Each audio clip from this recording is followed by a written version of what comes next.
চলো চলো ফটাফট চটাপট তোমাদের সাথে একটা দিনের দুপুরের লাঞ্চ মেনু চটপট করে শেয়ার করে ফেলি। প্রথমেই লাঞ্চ মেনুর ছিল গরম গরম ধোয়া ওঠা ভাত, তারপরেই ছিল মাছের মাথা ভাজা, যেটা কিন্তু খেতে জাস্ট অসাম লাগে, একদম কড়মড়ে মাছের মাথা ভাজা। তারপরে ছিল আমার ফেভারিট আইটেম মাছের মাথা দিয়ে চাল কুমড়োর ঘন্ট।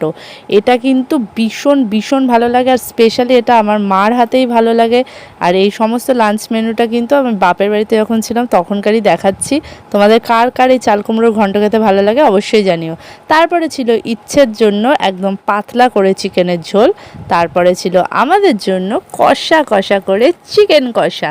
তো এই ছিল আমাদের একটা দিনের দুপুরের লাঞ্চ মেনুটা কেমন লাগলো অবশ্যই কমেন্ট করে জানিও।